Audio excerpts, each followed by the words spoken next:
ॐ सहना भवतु सहनौ भुनक्तु सह वीर्यं करवावहै तेजस्विनावधीतमस्तु मा विद्विषावहै। ॐ शान्ति शान्ति शान्तिः। शङ्करं शङ्कराचार्यं केशवं बादरायणं सूत्रभाष्यकृतौ वन्दे भगवन्तौ पुनः पुनः। ईश्वरो गुरुरात्मेति मूर्तिभेदविभागिने व्योमवद्व्याप्तदेहाय दक्षिणामूर्तये नमः। ॐ सच्चिदानन्दरूपाय विश्वोत्पत्त्यादिहेतवे तापत्रयविनाशाय श्रीकृष्णाय वयं नुमः। प्रथम श्लोक।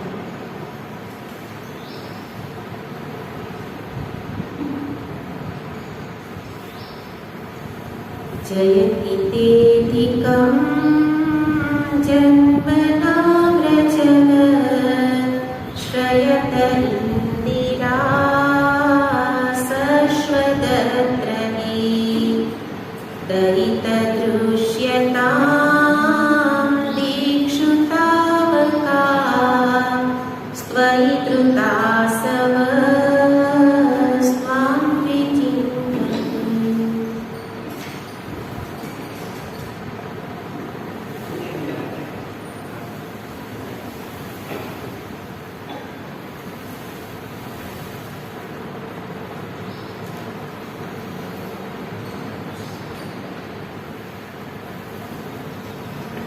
जयति तेऽधिकं जन्मना व्रजः। श्लोकનો અર્થ વિશેષ સામાન્ય અર્થ આપણે જોયું કે જે શ્લોકમાં ગોપ્ય ઉજવું ગોપીઓ કહે છે અને કઈ ગોપીઓ સુખદેવજી મહારાજ એ ગીતના અંતે દર્શાવે છે કૃષ્ણ દર્શન લાલસા કૃષ્ણ દર્શન લાલસા યાશામ તાહા ગોપ્યઃ। જે ગોપીઓને કૃષ્ણ દર્શનની લાલસા છે એટલે સમર્પિતા ભગવાનને જે સમર્પિત છે અને એ જ ગોપીના સ્થાને કોઈ સાધક કોઈ ભક્તને કહેવું હોય, કારણ કે આ તો આપણું ગીત છે, ગોપીનું ગીત એટલે દરેક જીવ માત્રનું ગીત છે, એટલા માટે ભગવદ શરણાગતા ભક્તા ઉજવું એ પણ અર્થ થશે। ભગવદ શરણાગતા ભક્તા એ પ્રકારે ગોપી કહે છે અથવા તો ભક્ત કહે છે। કઈ ગોપી કહે છે? બધા જ જીવોને માટે છે, પણ ગાય કોણ? કયો જીવ ગાય, કયો ભક્ત ગાય? તો કે જેણે ભગવાનનો વેણુનાદ સાંભળ્યો। એટલે આગળની વાતને આપણે સતત સ્મરણમાં રાખવાની છે। જે વેણુનાદ સાંભળીને આવેલો છે, આ વેણુ વિશે પણ એક સરસ મજાની કથા છે। વેણુ પણ પોતે જીવન છે। એ ભગવાને વેણુને જ કેમ પસંદ કરી? તો કે છે કે સરસ્વતીજી તો બ્રહ્માજીના માનસ પુત્રી હતા, પણ એ સરસ્વતીજી એમનું સૌંદર્ય જોઈને કથા આપણે જાણીએ છીએ કે બ્રહ્માજી એ એમનાથી અભિભૂત થયેલા. ત્યારે સરસ્વતીજીએ કહ્યું કે હું તો ભગવાન કૃષ્ણને સમર્પિત છું. અને પછી એમની પ્રાપ્તિ માટે એમણે ખૂબ તપસ્યા કરી. પણ બ્રહ્માજીએ એ વખતે ગુસ્સામાં આવી અને એમને શ્રાપ આપ્યો કે તું જળ યોનિમાં જન્મ લેજે. અને એટલા માટે પરમાત્માની પ્રાપ્તિ માટે તપ તો કર્યું અને ભગવાન પ્રસન્ન પણ થયા. પ્રસન્ન થઈને કહ્યું કે જ્યારે હું બ્રજમાં અવતાર લઉં તો કૃષ્ણ અવતારમાં હું તને મારી સહચરી બનાવીશ. તો સરસ્વતીજી કહે છે કે એવું તો શક્ય નહીં બને, કારણ કે બ્રહ્માજીએ તો આવો શ્રાપ આપેલો છે કે મારે તો જળ યોનિમાં જન્મ લેવાનો છે. તો કહે છે કે ભલે ને જળ યોનિ હોય, હું એવો જન્મ તને આપીશ કે તું મારાથી ક્યારેય વિખૂટી ન થાય. જળ વેણું, જળ બંસરી રૂપે જન્મ થશે, પણ એ જળ જ બધાને ચેતનવંતી બનાવશે. ગોપીઓને ચેતનવંતી બનાવે છે, બધાને ચેતનવંતા બનાવે. તો એવી બાંસુરીને ભગવાને વેણું બનાવી પોતાની સમીપ રાખી. તો એ રીતે બંસરીની પણ એ કથાની સાથે યાદ રાખીએ કે એવી બંસરી, એ વેણુને જેણે બજાવી. આપણે આગળ જ જોયું, દરેક જીવ માત્રને એનું આ ગીત છે. તો વેણુનાદથી તો ગોપીઓ આવી ખેંચાઈને આવી. આપણે કહ્યું હતું કે બધાએ સાંભળીથી વેણું તો, પણ માત્ર ગોપીઓ જ આવી. એવી જ રીતે ભગવાન વેણું સતત બજાવે છે. માત્ર બ્રજમાં જ બજાવેલી એવું નથી, અત્યારે પણ વગાડે છે, બોલાવે છે, આવાહન કરે છે, મારી સમીપ આવ. એટલા માટે શ્રીનાથજીના દર્શન કરવા જઈએ તો ત્યાં ભગવાનનો એક હાથ ઊંચો છે. આપણે દર્શન તો બહુ કરતા હોઈએ, પણ આ દ્રષ્ટિએ તો દર્શન ન થતા હોય. તો કોઈ ભક્તએ પૂછેલું ભગવાનને કે ભગવાન, અહીંયા તમારે ક્યાં ગોવર્ધન ઉચકવાનો છે, તો અહીંયા શું કામ હાથ ઊંચો રાખો, દુખી જશે, હાથ નીચો કરી દે. તો ભક્તને ભગવાને કહ્યું કે અહીંયા હાથ ઊંચો કરીને બધા જીવોને મારી સમીપ બોલાવું છું. જે અહીંથી તહીં ભાગ દોડ કરે છે, સુખ માટે દોડીએ છે. તો ભગવાન પાસે જ ભગવાન કહે છે કે મારી પાસે આવ, તારે જોઈએ છે કે હું આપીશ. અત્યારે તને જે પ્રાપ્ત થાય છે એ તો કેવું છે, સુખાભાસ છે. સુખાભાસમાં સંતોષ નહીં માની લે, મારી સમીપ આવ. અને સમીપ લાવવા માટે ભગવાન દરેક જીવોને બોલાવે છે. પણ સમીપ આવવું એનો અર્થ શું? ભગવાન સાથે સંબંધ જોડવો.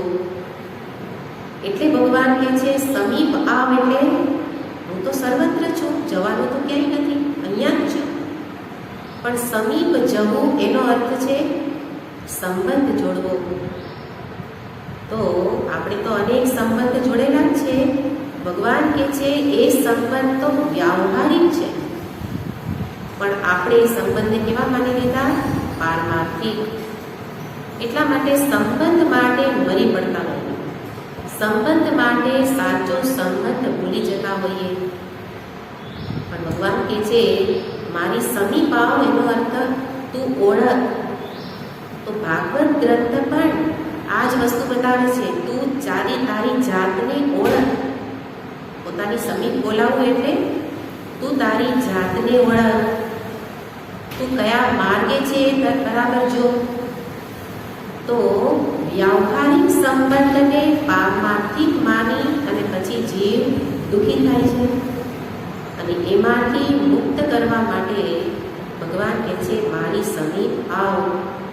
એટલે વ્યાવહારિક સંબંધને વ્યવહારથી વિશેષ સત્તા નહીં આપ. અને એ પણ જુઓ કે પતિ પત્નીમાંથી એક પતિનું મૃત્યુ થાય તો પછી એને પત્ની કહેવાય નહીં. ભલે જીવનભર પોતાને પત્ની કહેતા હોય, પણ આપણે વ્યવહારને સાચો માનીને પછી એના માટે જીવન પૂરું કરતા હોઈએ. તો એ વસ્તુને અહીંયા આ ગ્રંથ દ્વારા, એટલા માટે ગોપી ગીતથી તો ગોપીની તો મુક્તિ થઈ, યોગ્ય રીતે તો જ થયું કહેવાય કે એ મારા જીવનનું પરિવર્તન કરે. આ અર્થને જાણીએ તો એટલે સમીપ આવ એટલે સંબંધ સ્થાપિત કર, જેવું ગોપીએ કર્યું. અને એટલે દરેક જીવ માત્ર પરમાત્મા પ્રાપ્તિના અધિકારી છે જ, પણ એના માટે અંતર્ભૂત થવું પડે. જે અત્યારે બધા જ બહાર બહિર્મુખ થઈને જ ફરીએ છીએ, વિષયાસક્ત બહિર્મુખતા એમાં જ બધા રહેલા છે. કરવું પડે શું? અંતર્મુખ થવું પડે. અને એકને માટે જ પરમ પ્રેમ, ઉત્કટ પ્રેમ, એવો ઉત્કટ પ્રેમ કે બીજે ક્યાંય પ્રેમ નહીં. બીજા બધા સાથે વ્યવહાર, પણ પ્રેમ તો એક જ સ્થાનમાં. એ જ અનન્ય પ્રેમ છે. તો એવી અનન્ય પ્રેમ જેનામાં છે એ ગોપી અહીંયા ગાય છે. અને એવો અનન્ય પ્રેમ જેનામાં છે એનું આ ગીત બની જાય.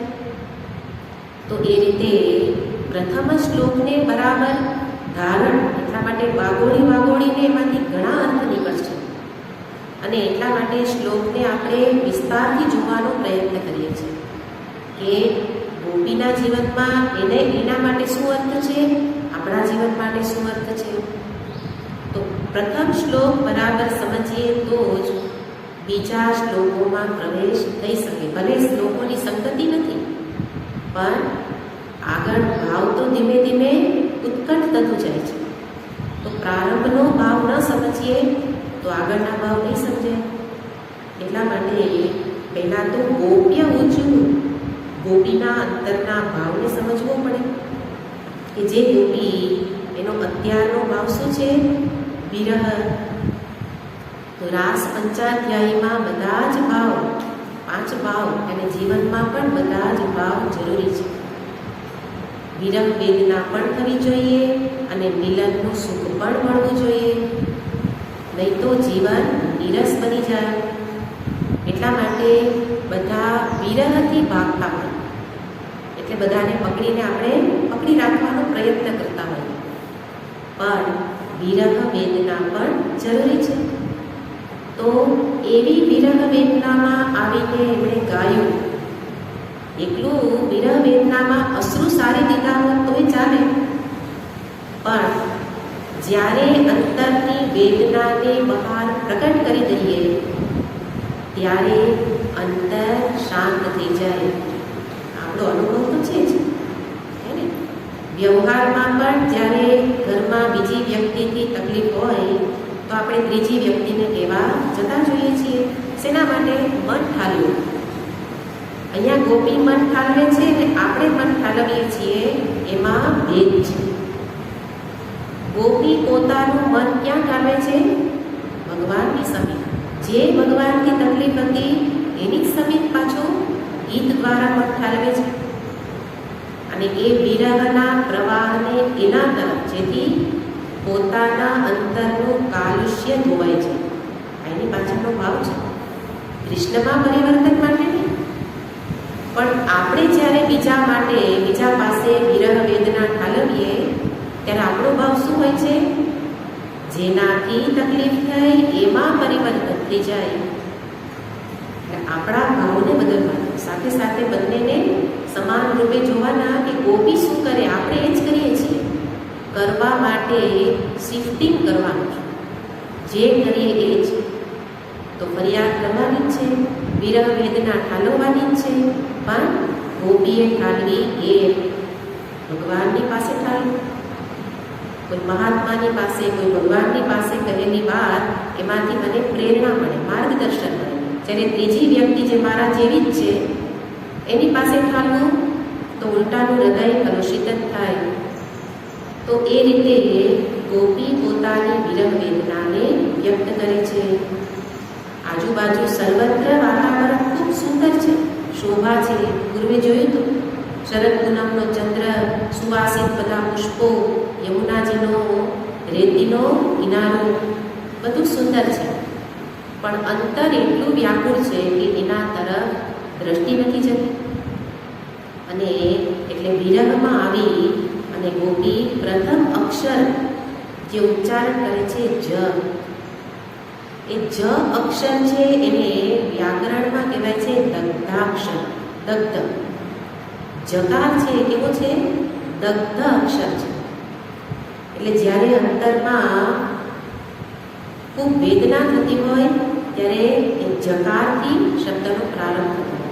જ શબ્દ દગ્ધાક્ષર છે અને એનાથી અહીંયા પ્રારંભ કર્યો. પ્રારંભ કરીને દર્શાવે છે દૈત. દૈત શબ્દ મુખ્ય છે. દરેક શ્લોકમાં કેટલાક શબ્દો મુખ્ય છે અને એના વિશે વધુ ચિંતન કરવું જરૂરી છે. દૈત અને પછી શબ્દ છે તાવકાહ, ત્વયી, તવ. તો આ શબ્દ પ્રયોગ આ તવ, તાવકાહ એ છેલ્લા શ્લોક સુધી આવશે. તો એ રીતે જેનું વિશેષ વારંવાર શબ્દ પ્રયોગ થતો હોય એનું વિશેષ મહત્વ હોય, એનું વિશેષ વિચારવું જોઈએ. તો દૈતના અર્થ આપણે જોયા. 5 અર્થ છે. એમાંથી ગતિ અર્થ વિસ્તારથી ત્યાં આપણે ટૂંકમાં તો અર્થ જોયેલા જ હતા. હવે એ જ અર્થને આપણા માટે જોવાનું કે ગોપીએ તો કહ્યું કે આપ દૈત છો. ત્વમ હિ ગતિ, કૃષ્ણ ત્વમ હિ ગતિ, તમે જ અમારી ગતિ છો અને એટલે પહોંચવાનું સ્થાન. અમે તમારા તરફ જ ધીમે ધીમે આગળ વધી રહેલી છીએ. અને ભગવાનની ગતિ, ભગવાન તરફ ગતિ ગોપીએ તો કરી, પણ હવે એ અર્થને મારા માટે જો કે હું પણ એ કહું કે હે પ્રભુ આપ જ મારી ગતિ છો. અત્યાર સુધી બીજી ગતિઓ ભલે થઈ, પણ આગળ કહ્યું કે ભાગવત ગ્રંથ એ શું કાર્ય કરે છે? મને ઢંઢોળે છે, જગાડે છે. તો દૈત શબ્દ પ્રયોગથી આપણે આપણા મનને જ ઢંઢોળવાના છે, જગાડવાનું છે. જાગ, જાતને ઓળખ, જીવનને જો કઈ રીતે જીવન વ્યતીત થઈ રહેલું છે. મોટા ભાગનાનું જીવન આવ્યા અને ગયા, અને પછી આપણે ફિલોસોફી પણ કરતા હોઈએ કે ખાલી હાથ આવ્યા, ખાલી હાથ જવાના, તો વચ્ચે શું ભેગું કરવાનું? પણ એ વાક્ય અહીંયા ખોટું છે. ખાલી હાથ જરૂર આવ્યા, પણ હાથમાં કંઈક લઈને જવાનું છે. ખાલી હાથ જવા માટે તો મોકલા જ નથી. ભલે ખાલી હાથ ખુલ્લા હાથે જઈએ, પણ એ ખાલી નહીં, ખુલ્લા છે. આ બરાબર શબ્દ પ્રયોગને જોવાના છે. ખાલી હાથે આવ્યા હતા, ખુલ્લા હાથે જવાનું છે. એટલે કે અંતરના દોષ દૂષણને અહીંયા છોડીને જે કંઈ ભેગું કરેલું છે એ બાહ્ય સંપત્તિ, ભૌતિકતા ઇત્યાદિ બધું છોડીને જવાનું છે. તાવકાહ, તમારા થવાનું છે. એટલે બધું છોડી દો. પ્રોપર્ટીઝ જે હોય એ બધું પરિવારને આપી દો અને પછી કેવો બની જાઓ? આપનો. એના માટે જીવન છે. નહીં તો જીવનમાં કંઈ પ્રાપ્ત કર્યું નથી. એટલે ખુલ્લા હાથે એટલે એવું મેળવી લાવો કે બીજું બધું છૂટી જાય. તો ગતિ, આ ગતિ અર્થ આપણા જીવનમાં હોય. નહીં તો અહીંયા ઘણી બધી ઉપલબ્ધિ કરી, એચિવમેન્ટ ઘણી બધી છે, સફળતાઓ ઘણી બધી હાંસલ કરી, પણ કેટલા શિલ્ડ આપણા કબાટમાં, શોકેસમાં દેખાતા હોય એમાંથી કયું શિલ્ડ ભેગું આવે છે? એનો અર્થ એમ નથી કે ભૌતિક જગતમાં કંઈ પ્રવૃત્તિ જ ન કરવી, પણ આ સત્યને સામે રાખીને કરી કે સફળતાઓ જે મળે એની પાછળ એ કંઈ સાથે નથી આવતું. એક સફળતા છે કે ગતિ એના તરફ કેટલી થઈ, કેટલું ચાલ્યા. ભલે પહોંચ્યા નહીં, પણ કેટલું ચાલ્યા. અને આ યાત્રા આંતરયાત્રા છે. આંતરયાત્રા છે એટલે પોતે જ પોતાને જોઈ શકે કે મારી યાત્રામાં કેટલું અંતર કપાયું, કેટલા દોષો દૂર થયા, કેટલા ગુણ પ્રાપ્ત કર્યા, પરમાત્મા સ્મૃતિ કેટલો સમય રહી. જગતની સ્મૃતિ બનેલી રહે છે. તો ગતિ અર્થ પોતાના માટે જોઈએ. પછી કહી શકીએ કૃષ્ણ ત્વમ હિ ગતિ, આપ જ મારી ગતિ છો. ગતિ દાન અર્થ. દાન અર્થમાં પણ ગોપીએ કહ્યું કે તમે સર્વસ્વનું દાન મને કરી દીધું છે. હવે આપણા માટે જુઓ કે ભગવાને મને શું નથી આપ્યું. સર્વસ્વનું દાન કરી દીધું, પણ જોવાની દ્રષ્ટિ જ નથી. દ્રષ્ટિ નથી, જોવાની દ્રષ્ટિ નથી એટલે દેખાતું નથી. તો સર્વસ્વનું દાન કરી દીધું છે એટલા માટે તમે દૈત જ છો, મારા માટે પણ દૈત છો. દાન અર્થમાં સાથે બતાવે છે હિંસા અર્થમાં. હિંસા અર્થ એટલે ભગવાને હિંસા, આપ મારી હિંસા પણ કરો છો. ગોપી કહે છે આપો છો અને પાછી હિંસાય કરો છો. દૈત અર્થ છે દય ધાતુનો. દય ધાતુ ત પ્રત્યય, એના પછીના આ અર્થ છે. શું ભગવાન હિંસા કરે છે? તો કે મારા હૃદયને ઠેસ પહોંચાડો છો. અત્યારે ભગવાને મારા હૃદયની હિંસા જ કરી છે, ચોટ પહોંચાડી છે. એ અર્થમાં પણ ભગવાને જે વિરહ આપ્યો, વેદના આપી, એના દ્વારા શું કહ્યું? મારી હિંસા કરી. એટલે ગોપી સાથે એવું કહેવા માંગે છે કે આ અંતર ધ્યાન થઈને મને ચોટ જ પહોંચાડી છે. મેં તો અભિમાન કર્યું, મેં સ્વીકારી લીધું કે મેં અભિમાન કર્યું, પણ અંતર ધ્યાન થવાની શું જરૂર હતી? એટલા માટે કહેવત એવી છે કે જ્યારે ગોળ આપીને મારી શકાતું હોય તો વિષ આપવાની જરૂર નહીં. કોઈ વ્યક્તિને ગોળમાં દવા મેળવી અને એને મારી શકાતા હોય તો વિષ આપવાની જરૂર નહીં, કારણ કે પ્રયોજન શું છે? મારું.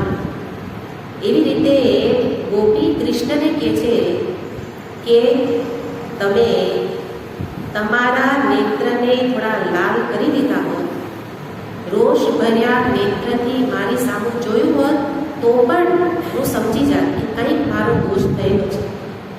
પણ આ રોષ ભર્યા નેત્રથી જોવાને બદલે આપે તો શું કરી લીધું? અંતર ધ્યાન થઈ ગયા. તો આટલી મોટી ચોટ પહોંચાડવાની શું જરૂર હતી? એટલા માટે તમે દૈત છો. અને ભગવાન પણ આપણને ચોટ પહોંચાડે જ છે. અને ચોટ પહોંચાડે ત્યારે સમજવાનું કે ક્યાંક અભિમાન છે. ગોપી તો સમજી, એટલા માટે તરત જ પોતાનામાં પરિવર્તન કરે છે. પણ જ્યારે જ્યારે જીવનમાં ચોટ પહોંચે ત્યારે પેલા દૈતને યાદ કરવાના કે એણે આ કંઈક ફડાકો શેના માટે માર્યો? કંઈક મારામાં તકલીફ લાગે છે. અભિમાન, મોટામાં મોટું અભિમાન. તો અભિમાન રૂપી પ્રતિબંધ, અભિમાન રૂપી પ્રતિબંધને દૂર કરવાનો પ્રયત્ન કરો. એટલે વાસ્તવમાં ગોપી ગીત જ્યારે પણ એનો બરાબર અર્થ સમજીએ તો ભક્તને માટે પણ પ્રતિબંધ નિવર્તક આ ગીત છે. યોગ્ય રીતે જીવનમાં અર્થ ધારણ થાય તો મારું અભિમાન પણ દૂર થઈ શકે. ગોપીનું થયું છે એટલે કહ્યું કે આપ હિંસા કરી છે. આદાન અને આદાન પ્રદાન મને ગ્રહણ કરી. આવી હોવા છતાં પણ આપે મને ગ્રહણ કરી, સ્વીકારી. એવી જ રીતે બધા જ જીવોને ભગવાને જેવા છે તેવા રૂપે સ્વીકાર્યા છે. તો હવે મારું કર્તવ્ય છે એના તરફ ગતિ કરું. ફરી પાછો એ જ અર્થ, મુખ્ય અર્થ તો ગતિ જ છે. તો જ દૈત અર્થને બરાબર સમજાવ્યા. નહીં તો ગોપી ગીત તો બહુ સુંદર, મજા આવી, પણ દૈતનો અર્થ જીવનમાં ધારણ ન થયો. પાછા જેવા હતા એવા ખુલ્લા હાથે બદલે ખાલી હાથે જવા. એટલા માટે આ અત્યારે જે અર્થ છે બધા જ પોતાના જીવનમાં ધારણ કરવા માટેના અર્થ છે. આવું અંતર બને. અને સાથે બતાવે છે તાવ કાવા ત્વયી. આ ત્વયી શબ્દ પ્રયોગ છે એ આમ તો સપ્તમી વિભક્તિ છે, પણ અહીંયા ચતુર્થીના અર્થમાં ત્વદર્થી, આપના માટે. આપના માટે ત્વયી ધૃતાસવઃ, આપના માટે જ પ્રાણ ધારણ અમે કરેલા છે. વયમ તાવકાહ, અમે બધી આપની છીએ. તાવકાહ તવ અને ત્વયી, એ સંપૂર્ણ શરણાગતિને બતાવે છે.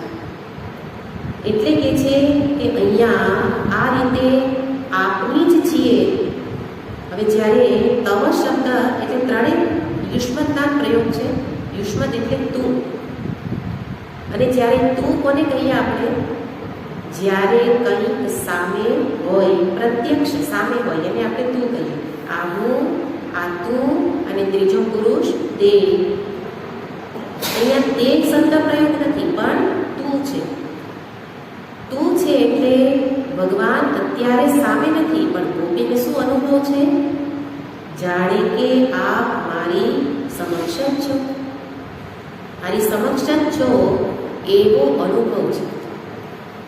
અહીંયા આ શબ્દને થોડો ઊંડાણપૂર્વક વિચાર કરવો જોઈશે, કારણ કે આ ગોપી ગીત એના કોઈ સામાન્ય અર્થ નથી, અંતરના ભાવને ઓળખવાના છે.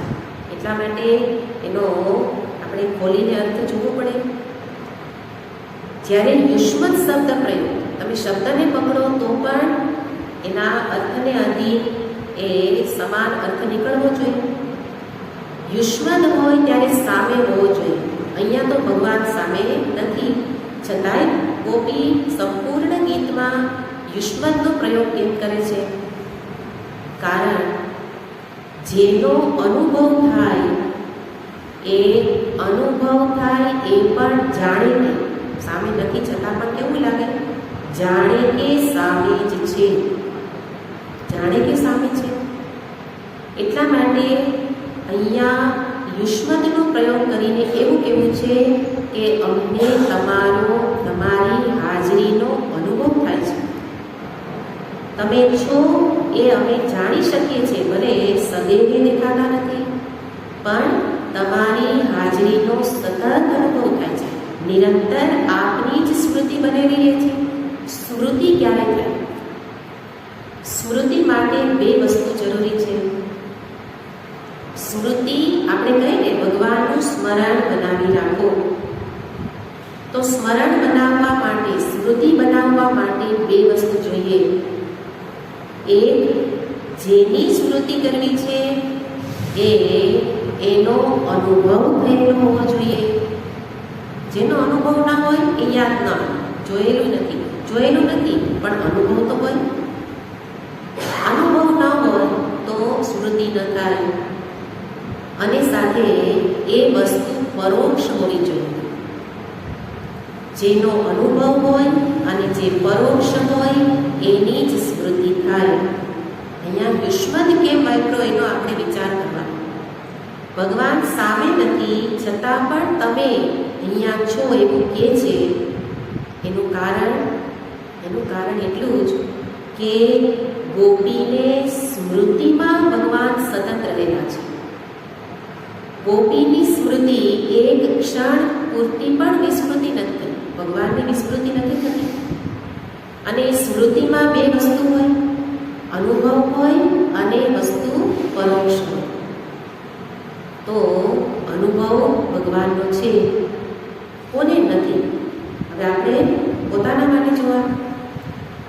એટલે ગોપી માટે તો અર્થ એક વખત જોઈ લીધો, પણ હવે પોતાના માટે કે હું પણ કહી શકું કે અહમ કાવ કાવા, અમે તમારી છીએ. ક્યારે કહી શકાય?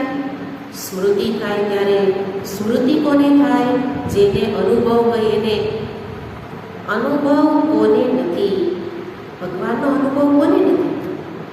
બધાને છે. સતત એની હાજરી સચ્ચિદાનંદ સ્વરૂપે સર્વમાં વ્યાપ્ત છે. ચૈતન્ય રૂપે સર્વત્ર રહેલા છે. તો સતત એની હાજરીનો અનુભવ સર્વને છે. એટલા માટે અહીંયા બતાવ્યું કે જેવી રીતે ગોપીને અનુભવ છે એવી જ રીતે મને પણ છે. પણ તકલીફ આગળ કહ્યું એમ વિષય, વાસના અને બહિર્મુખતા, વિષયાસક્તિ અને બહિર્મુખતા. આ બે જ પ્રતિબંધ છે. એટલા માટે આપણે પણ પરમાત્માની જ અનુભૂતિ કરીએ છીએ, પણ વિષયાસક્તિને કારણે એ વિષય વાસનામાં પરિવર્તિત થઈ જાય છે. બહિર્મુખતા છે એટલા માટે એની હાજરીની નોંધ નથી થઈ શકતી. એટલે અહીંયા ગોપી દર્શાવે છે કે આ રીતે તાવ કાવા, એવી જ રીતે ભક્ત પણ શું કહી શકે? તાવ કાવા, અમે તમારા છીએ. ભલે એ કહેતી હોય કે અમને વળગોના વિઠ્ઠલરાય, અમે નહીં તમારા રે, પણ એ ગોપી છે. ગોપીનો અર્થ જ આગળ કર્યો, ગોપનશીલા, જે અંતરની વાત અંતરમાં જ રાખે એ ગોપી. એટલે અંતરમાં તો એવું જ છે કે અમે તમારી છીએ, પણ છતાંય શું કે અમે નહીં તમારા રે. તો એ રીતે તાવ કાવાનો પણ આ મુખ્ય અર્થ છે. અને સાથે બતાવે છે વ્રજઃ તે અધિકમ જયતિ, તે તવ.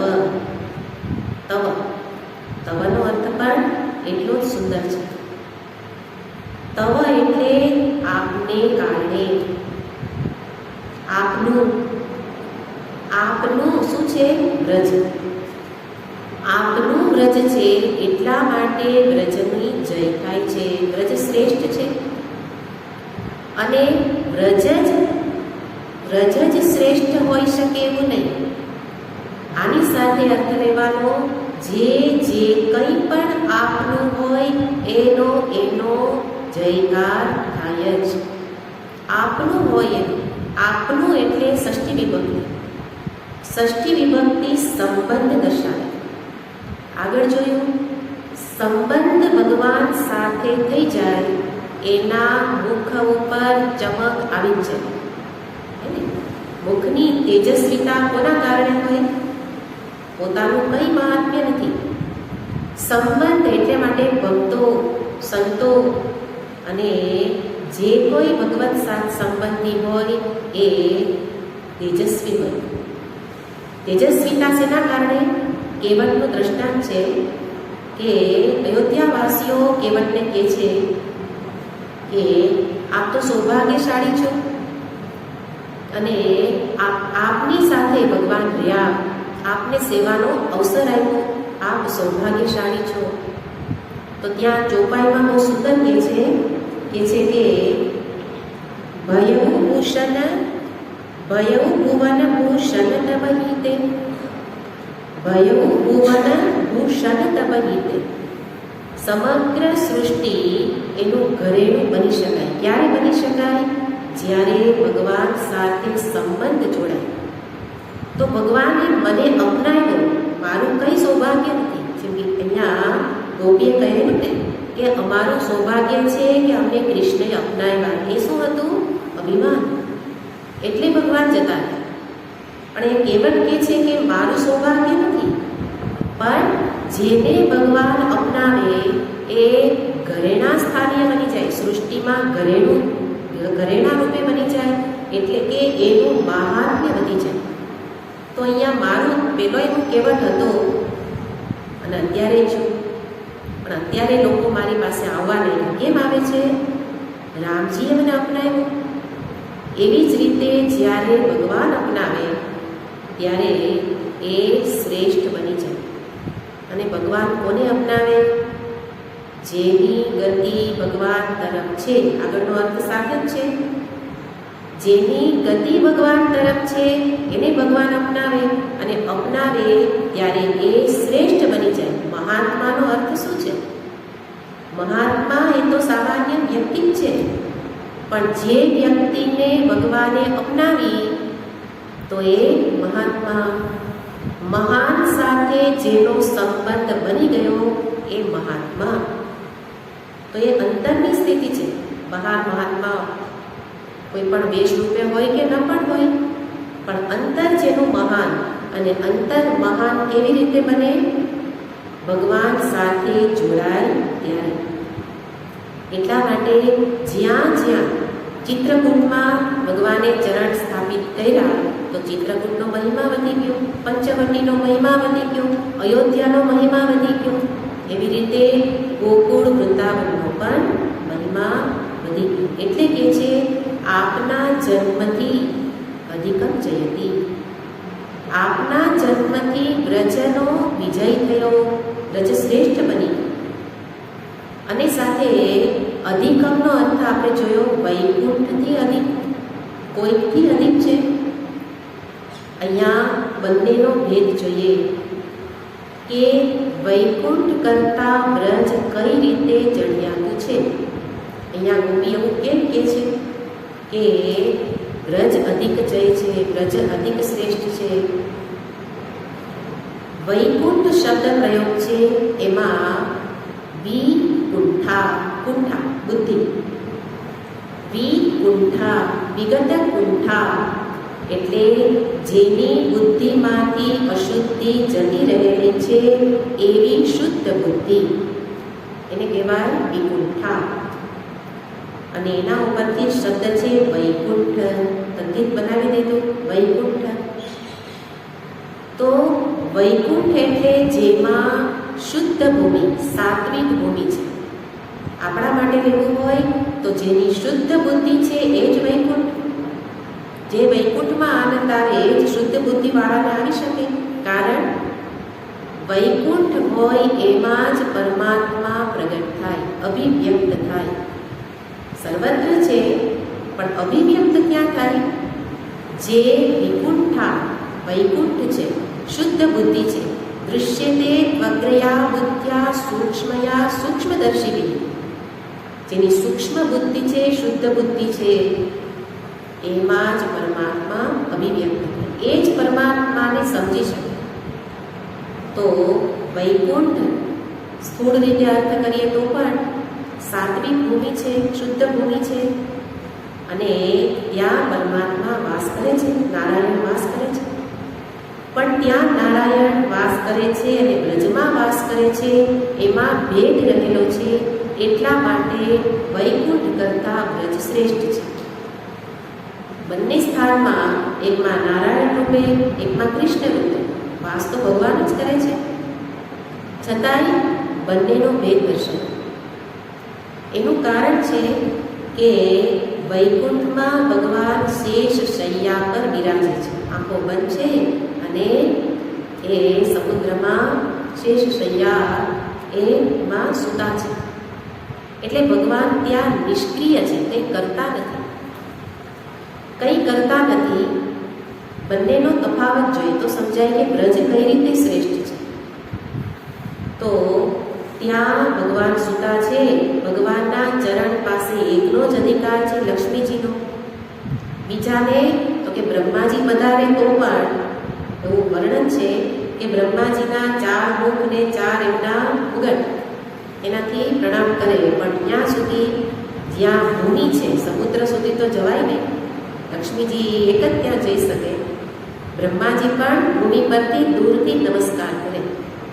તો વધીને ચરણ પાદુકા આપવામાં આવે કે ચરણ પાદુકાને નમસ્કાર કરો.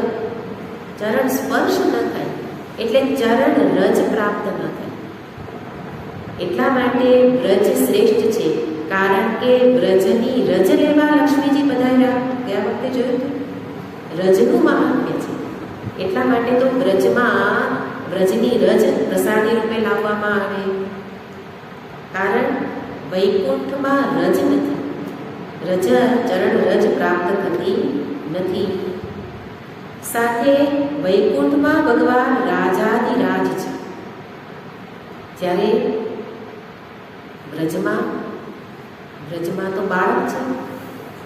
એવા બાળક છે, એવા સખા છે કે સામાન્ય બાળકની જેમ જ વર્તે. મધુમંગલ કહે છે, ભાગવતમાં વર્ણન છે કે મધુમંગલ સખા એ કહે છે કે ચાલ હું પાકો વળું છું અને મારી પીઠ ઉપર કનૈયા તું બેસી જા અને આપણે ઘોડો ઘોડો કરીએ. તો કનૈયો એ પણ કરે. કયો કનૈયો? વૈકુંઠમાં રાજાધિરાજ છે. એટલે અહીંયા બધા સામાન્ય લોકો વચ્ચે એક થઈને રહે છે. એટલા માટે બધાને પ્રિય છે. એટલે અહીંયા પ્રેમ છે, ત્યાં ઐશ્વર્ય છે. પ્રેમમાં બધું જ કરવાની છૂટ હોય. ઐશ્વર્ય હોય ત્યાં નિયમ જાળવવો પડે. એટલે બ્રજમાં લોકો ગોપીઓ પણ યશોદા મૈયાને ફરિયાદ કરે કે આ કનૈયો અમે જ્યારે પણ લાજનો ઘૂંટો તાણીને આવતી હોઈએ તો અમારી પાછળ દોડે અને અમારી લાજને છોડાવી દે છે. તો યશોદા મૈયા કે ભલે ને કરે, સારું જ કરે છે ને. તો પ્રેમનો ભાવ છે. તો બ્રજમાં આ રીતે ભગવાન રહે છે. અને એટલા માટે તો બ્રહ્માજી, ભગવાન શંકરજી, એ દેવો અને સાથે લક્ષ્મીજી પણ બ્રજમાં રહેવા આવી ગયેલા. અને વૈકુંઠમાં સર્વનો પ્રવેશ નથી, પણ બ્રજમાં સર્વનો પ્રવેશ છે. એ રીતે જોવાથી બ્રજ શ્રેષ્ઠ છે. બંનેને આપણે સાથે રાખીએ તો સ્વાભાવિક લાગે કે ગમે એવું તો શું છે? બ્રજ છે. એટલા માટે બ્રજની ભૂમિ લક્ષ્મીજીએ પણ પસંદ કરી. એ રીતે નારાયણને યાદ કરો તો લક્ષ્મીજી સાથે આવી જ જાય. વિષ્ણુ સહસ્ત્ર પાઠ કરો તો લક્ષ્મીજી આવી જાય. પણ લક્ષ્મીજીની પ્રાપ્તિની ઈચ્છા રાખો તો પછી ભગવાન ન આવે, તો એકલા લક્ષ્મીજી આવે. એટલા માટે એકલા નારાયણની જ ઈચ્છા રાખવાની. સાથે જોવાનું કે એકલા નારાયણ હોય એમાં મજા છે. બ્રજમાં ભગવાન એકલા છે, એટલા માટે એની સાથે આનંદથી રમી શકાય, આનંદથી રહી શકાય. લક્ષ્મીજી આવે તો સાથે આપણે વિવેક રાખવો પડે. એટલા માટે માગવા જેવા કોણ છે? નારાયણ. અને લક્ષ્મીજી તો સાથે આવી જ જાય. નિંદા માટે નહીં, પણ સ્તુતિ અર્થે કે નારાયણ લક્ષ્મી સહિત જ હોય. તો એ રીતે વૈકુંઠ કરતા બ્રજને અધિક દર્શાવ્યું. એટલા માટે એવું કહેવાય કે સાથે એક સૌથી સુંદરતા હોય તો એ છે કે બ્રજમાં જન્મ મહોત્સવ ઉજવાય. જ્યારે નારાયણ તો અજન્મા છે, લક્ષ્મીજી અનાદિ છે, વૈકુંઠ અનાદિ છે, જન્મ જ નથી, તો મહોત્સવ ક્યાંથી થાય? મહાત્માએ એક સરસ મજાકમાં લખ્યું છે કે લક્ષ્મીજીને ક્યારેય નવી સાડી જ ન મળે. કારણ કે ક્યારેય ઉત્સવ આવે તો ભગવાન કંઈક અપાવે ને. અહીં તો ઉત્સવની એક સરખા બધા દિવસો, એક સરખા દિવસ હોય તો કેવા લાગે? નીરસ લાગે. જ્યારે અહીંયા તો વચ્ચે વચ્ચે ઉત્સવો આવે, નંદ મહોત્સવ થાય, અને ઉત્સવ આવે તો નવી નવી વસ્તુઓ મળે, નવી નવી વાનગી મળે. એટલા માટે લક્ષ્મીજીને પણ બ્રજમાં રહેવા આવવાનું મન થયેલું. અને એવા લક્ષ્મીજી કે જે વાસ્તવમાં તો લક્ષ્મીજી માટે એવી કથા છે કે કોઈ મહાત્માની જાતો બધી કેટલીક કથાઓ બધી મનના આનંદ માટે હોય, બધી જગ્યાએ પુરાણોમાં ન પણ હોય. તો લક્ષ્મીજીએ કહ્યું કે આવી રીતે કોઈ જન્મોત્સવ નથી આવતો કે કાંઈ એમાં એક થ્રિલિંગ નથી, એક પ્રેમમાં અભિવ્યક્તિ તો થવી જોઈએ ને. અહીંયા તો બધા બસ શાંતિથી, શાંત ભૂમિ છે, સાત્વિક ભૂમિ છે, અને બધા સુખેથી રહે છે. પણ લક્ષ્મીજી કહે કે ભગવાન અહીંયા તો કંઈ ઉત્સવો ઉજવાતા નથી, કંઈ થતું નથી. ને એટલે એવામાં સમુદ્ર મંથન માટે દૈત્યો અને દાનવો તો પેલા દેવો ભગવાન પાસે વિનંતી કરવા આવ્યા. હવે ખરેખર તો એવું હતું કે ભગવાન એટલા બધા સમર્થ છે કે એક ચક્રથી દૈત્યોના મસ્તકને છેદન કરી શકે નથી. પણ ભગવાને આડંબર રચ્યો. શિવ મહિનામાં પણ શિવજીએ આડંબર રચ્યો અને એક રથની કલ્પના ત્યાં કરી છે. તો ભગવાને પણ અહીંયા સમુદ્ર મંથનનો ઉપાય સૂચાવ્યો. જે ભગવાન સમર્થ છે એ ભગવાને કેમ? લક્ષ્મીજીની વિનંતી હતી કે આપણા જીવનમાં તો કાંઈ નવીનતા છે જ નહીં, તો નવીનતા લાવવા માટે ભગવાને આ કથા ઉચ્ચારી. અને પછી કહ્યું કે એમાં કામધેનુ, કલ્પવૃક્ષ બધા સમુદ્રમાંથી પ્રાપ્ત થશે, ત્યારે તમે પણ એમાંથી પ્રગટ થશો. એટલે તે દિવસે તમારો જન્મ કહેવાશે અને પછીથી આપણે એ જન્મ દિવસ ઉજવીશું. એટલા માટે ભગવાને લક્ષ્મીજીના પ્રાગટ્ય માટે પણ એ સમુદ્ર મંથન કરાયું. એવું મહાત્માઓ એવી બધી વાતો કરતા હોય. તો એનું કારણ શું છે કે વૈકુંઠમાં એવો કોઈ વિશેષ દિવસ આવતો નથી. તો એ રીતે અહીંયા વૈકુંઠ કરતા બ્રજને અધિક દર્શાવ્યું. એ રીતે આ ગોપીનું વિરહ ગીત. પણ સાથે સાથે બીજી પણ કેટલીક વાતો જાણવી જરૂરી છે. કે માત્ર ગોપીએ જ વિરહ ગીત ગાયેલું નથી. અર્જુને પણ ગાયેલું છે, ઉદ્ધવજીએ પણ ગાયેલું છે. જે ભગવાનના પરમ પ્રિય હોય એને ભગવાને વિરહ આપેલો જ છે. એટલા માટે આપણે જીવનમાં જોવાનું, વિરહ આપે પણ ભગવાનનો વિરહ સારવો જોઈએ, વ્યક્તિનો નહીં. આપણને વ્યક્તિનો વિરહ થાય છે એટલે દુઃખી થાય છે, પણ ભગવાનનો વિરહ કે હજી પ્રાપ્ત નથી થતા, ક્યારે મળશે? તો ભગવાને વિરહ અર્જુનને પણ આપેલો કે જ્યારે મહાભારત યુદ્ધ પૂરું થયું, ભાગવતમાં જ ઉલ્લેખ છે કે જ્યારે મહાભારત યુદ્ધ પૂરું થયેલું અને ભગવાન તો દ્વારકા નગરીમાં સિધાવી ગયા. થોડો સમય અહીંયા યુધિષ્ઠિરે રાજ્ય કર્યું અને પછી રાજસૂય યજ્ઞની તૈયારી કરી અને પછી યજ્ઞનું પણ સંપન્ન થયું. ભગવાન પણ બધાયા હતા અને બધા જ કાર્ય પૂરા થયા એટલે અર્જુન એકવાર એમ જ થોડો સમય ભગવાન સાથે રહેવા ગયેલો કે અત્યાર સુધી તો આ બધી ગળબથલમાં દિવસો ભગવાન સાથે રહેવાનું નથી, એટલે શાંતિથી રહેવા ગયેલા દ્વારિકામાં. અને ત્યારે ભગવાને નિર્ણય જાહેર કર્યો સ્વધામ ગમનનો અને થોડા વખતમાં જ બધું કુળ વંશનો નાશ કરી અને ભગવાન સીધાયા. એ થોડા દિવસની ઘટના ક્રમે અર્જુનને અંતરથી એટલો બધો વિરહ થયો અને ભગવાનની સાથે જ હંમેશા રહેનાર અર્જુન ભગવાનના જવાથી વિરહમાં વ્યાકુળ થઈ ગયા અને ફરી પાછા હસ્તિનાપુર પધારે છે. ત્યારે યુધિષ્ઠિર પૂછે છે કે આજે તારા મુખ પર તેજ કેમ નથી, નિસ્તેજ કેમ લાગે છે? આપણે કહીએ ને કેમ મોઢું પડી ગયું છે?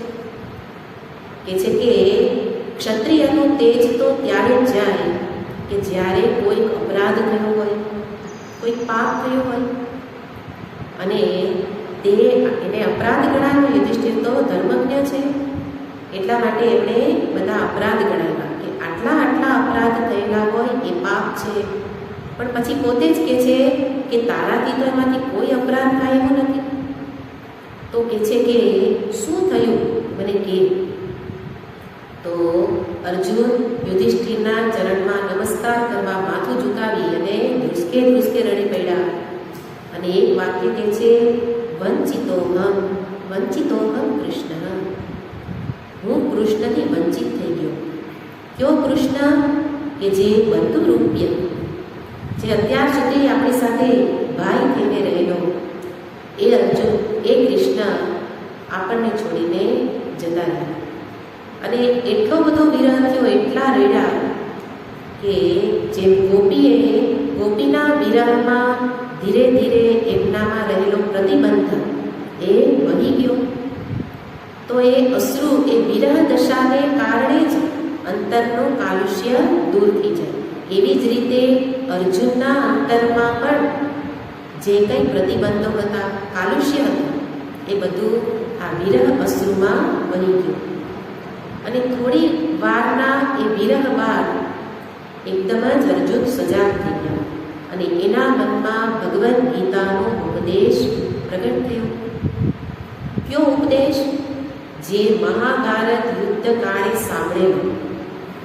સાંભળતી વખતે તો એકાગ્રતાથી શ્રવણ કરેલું જ હતું. અર્જુન તો ઉત્તમ અધિકારી છે, એવું નહીં કે આપણે સાંભળીએ તો મન ભટકતું હોય. તો ઉત્તમ અધિકારી હતા એટલા માટે વૈરાગ્ય હતો. એટલે વૈરાગ્ય માટે તો પ્રથમ અધ્યાય બતાવી દીધો કે મારે તો આ રાજ્યના કોઈ પણ ભોગ નથી જોઈતા, કંઈ નથી જોઈતું. વૈરાગ્ય હતો. શિષ્યત્વ હતું, મુમુક્ષા હતી, કાર્પણ્ય દોષો, શિષ્ય સ્નેહમ, આવા શ્લોકો બોલેલા છે. તો અધિકારીના બધા જ લક્ષણો એ વખતે અર્જુનમાં હતા. છતાંય એકાગ્રતાપૂર્વક સેનયો ઉભયો મધ્યે, બે સેના હતી છતાંય એકાગ્રતામાં તો એ શિરોમણી હતા. ચકલીની આંખનું દ્રષ્ટાંત છે જ. તો એકાગ્રતા પણ એટલી હતી, શ્રવણ પણ યોગ્ય રીતે હતું, એટલે સુધી કે નષ્ટો મોહ કહી દીધેલું હતું. અને એવી સ્થિતિમાં પણ યુદ્ધ સમાપ્તિ પછી ઉપદેશ ભૂલાઈ ગયો, કારણ અંતરના પ્રતિબંધો દૂર થયેલા નહોતા.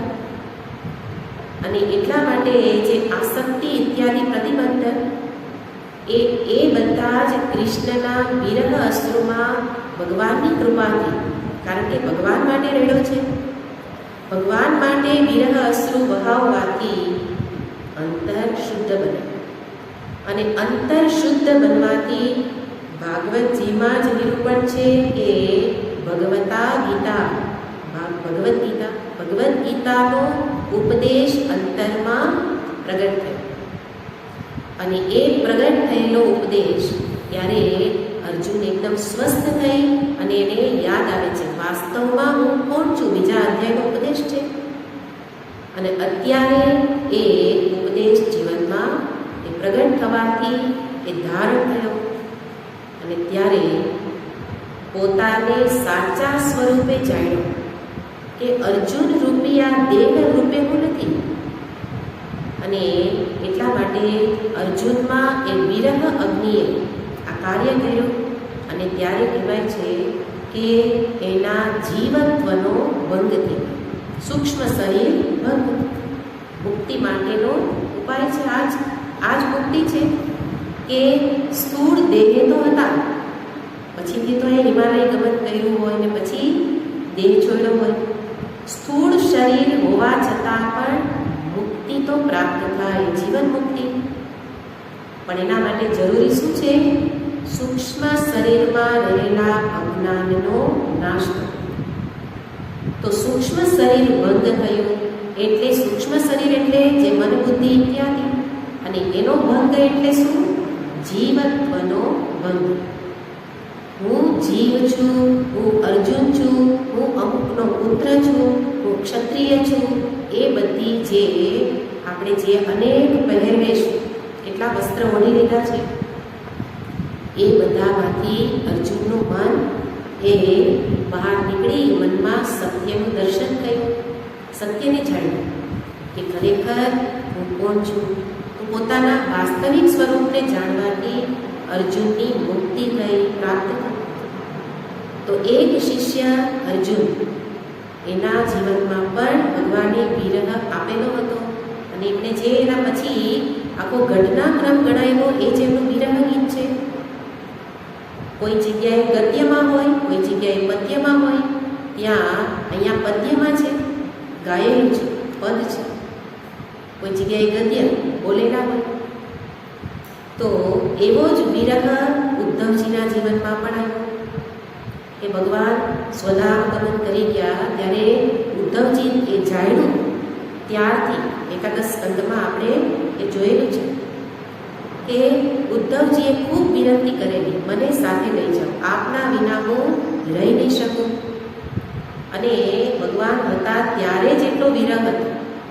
અને એમના સીધાવી જવા પછીથી તો એ ભાંગી પડેલા હતા, ખૂબ વ્યાકુળ થઈ ગયું. એટલો વિરહ હતો કે કોઈ રીતે શાંત ન થાય. એમણે પણ ગોપીની જેવો જ ઉપાય કર્યો. એ પણ વૃંદાવનમાં ગયેલા વિદુરજીની સાથે. અને વિદુરજીની પાસે એમણે બધી જ વાતો પોતાની બાળપણથી લઈ, કારણ કે એ તો બાળપણથી સખા હતા. અને એટલે બાળપણથી જે ભગવાન સાથે એમણે જે વાતો કરી હોય, સાથે જઈમાં હોય, સાથે રહીમાં હોય, અને જે સ્મૃતિ, જેમ ગોપી અહીંયા સ્મૃતિ એનું સ્મરણમાં જ ભગવાન છે, એવી રીતે ઉદ્ધવજીના સ્મરણમાં પણ ભગવાન એવા વસી ગયા, એવા વણાઈ ગયા કે એ ભગવત સ્મૃતિએ જ અંતરની શુદ્ધિ કરી, વિરહ શાંત થઈ ગયો. એટલે વિરહને વહાવ્યો એ જ વિરહ ગીત છે. અને પછીથી વિદુરજી સાથે આ વાર્તાલાપથી ભગવત ચર્ચા, વિરહને દૂર કરવાનો ઉપાય છે ભગવત ચર્ચા. આપણે ચર્ચા કરીએ પણ કોની કરીએ? સંસારની ચર્ચા. એટલે વિરહમાં વૃદ્ધિ થાય. પણ ભગવત ચર્ચા કરવાથી વિરહ શાંત થાય. અને પછીથી મન શાંત થવાથી એ બદ્રિકાશ્રમ ગયા અને ત્યાં જ્ઞાન પ્રાપ્તિ કરી. એ રીતે બીજા શિષ્ય, પહેલા શિષ્ય ઉદ્ધવજી, અર્જુનજી, બીજા ઉદ્ધવજી અને આ ત્રીજી શિષ્યા ગોપી. ગોપીને પણ, ગોપી તો નાયિકા પ્રિયતમા હતી, ત્યાં સુધી ભગવાને ઉપદેશ નથી કર્યો, શિષ્ય નથી. પણ વિરહ અગ્નિ શાંત થયો ગોપી ગીત દ્વારા, પછીથી એ અધિકારી થઈ. અંતરનું કાલુષ્ય દૂર થાય એ જ જ્ઞાનનો અધિકારી છે. એટલે ગોપી પણ અધિકારી બની અને અધિકારી બન્યા પછી સમર પંચમ જે મેળો હતો ને એમાં બધા એ ગોપીઓને નંદ યશોદાજી ને બધા જ ત્યાં ગયેલા. ત્યારે ભગવાને ગોપીઓને ઉપદેશ કર્યો, જ્ઞાનનો ઉપદેશ કર્યો. અને ત્યાર પછીથી, કારણ કે પહેલાં જ્યારે ઉપદેશ કરવા માટે પ્રયત્ન કર્યો ત્યારે કે અમારે કોઈ ઉપદેશની જરૂર નથી, અમારે તો કૃષ્ણ પ્રેમ જ શ્રેષ્ઠ છે, ત્યારે તૈયારી નહોતી. એટલા માટે આ બધી જ જે ઘટના એ જીવનમાં ભગવાને કૃપા કરીને લાવી. કારણ કે ઉત્કટ પ્રેમ હતો, પણ જ્ઞાન વિના તો પ્રાપ્તિ ન થાય. અને જ્ઞાન માટે આ વિરહ ગીત એના માટે સાધન બન્યું. અને પછીથી જ્ઞાન પછી એમનો પણ જીવનનો ભંગ થયેલો હતો, એમની પણ મુક્તિ થઈ.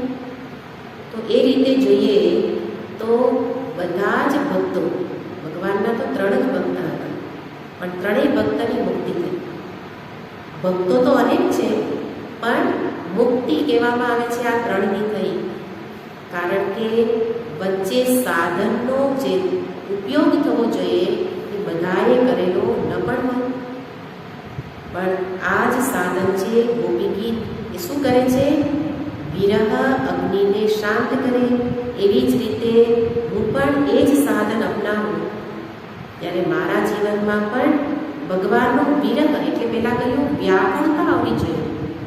અને વ્યાકુળતા એટલે દ્રષ્ટાંત તત્વબોધમાં એવું હતું કે કોઈ વ્યક્તિને પાણીમાં ડૂબોડે અને પછી બીજી વ્યક્તિનું માથું પાણીમાં વરાળે નાખી દે. જાતે કરીને કરે તો વાંધો નથી આવતો, ડૂબકી મારે તો. પણ બીજી વ્યક્તિ જ્યારે એનું માથું પાણીમાં ડૂબાડી દે અને પછી એકદમ જ ગભરાઈને જે બહાર નીકળે બચવા માટેની એવી તીવ્રતા કે આ પાણીમાંથી મને કોઈ બહાર કાઢો, એવી તીવ્રતા, એવી તીવ્ર જિજ્ઞાસા જ્યારે અંતરમાં પ્રગટ થાય ત્યારે જ પરમાત્મા પ્રાપ્તિ એટલે જ્ઞાન પ્રાપ્તિના અધિકારી બને. અને એ જ વસ્તુને અહીંયા સાથે જોવાની છે. એટલા માટે જ્ઞાન દ્રષ્ટિથી પણ આ શ્લોકનો અર્થ એ જ રીતે થાય કે અમે આ પંચકોશ વિવેક કરી અને આપની પ્રાપ્તિ માટે, જ્ઞાન પ્રાપ્તિ માટે અધિકારી બનીએ. વિચિન્વતી, આ વિચિન્વતી શબ્દ પ્રયોગ જિજ્ઞાસાને બતાવે છે, શોધ. અમે શું કરીએ છીએ? ત્વયી વિચિન્વતી, ત્વામ વિચિન્વતી, અમે આપની શોધ કરીએ છીએ. ભટકીએ છીએ એવો સામાન્ય અર્થ છે, પણ ગોપી તો ભટકે નહીં. પણ એનો અર્થ શું છે? અમે આપની શોધ કરીએ છીએ. અને શોધ એ જ શું છે? જિજ્ઞાસા. તો એ રીતે અનેક રીતે અર્થ જોવા જોઈએ તો આપણા જીવનમાં પણ ગોપી જેવી સ્થિતિ પ્રાપ્ત થાય તો ગોપીની મુક્તિ થઈ એમ મારી પણ થઈ શકે. તો એ રીતે પહેલા શ્લોકમાં આ દૈત તાવકાવા શબ્દ પ્રયોગને વારંવાર વાગોળી અને જીવનમાં એને ધારણ કરી. અને મુખ્ય વસ્તુ તો એ જ છે કે સંબંધ એકની સાથે જ જોડી દો. એક સાથે સંબંધ જોડાઈ જાય તો બધી જવાબદારી એ સંભાળે છે. તો એ રીતે પ્રથમ શ્લોકનો અર્થ છે. ઓમ પૂર્ણમદ પૂર્ણમિદં પૂર્ણાત પૂર્ણમુદચ્યતે પૂર્ણસ્ય પૂર્ણમાદાય પૂર્ણમેવાવશિષ્યતે. ઓમ શાંતિ શાંતિ શાંતિ શાંતિ. હરિ ઓમ શ્રી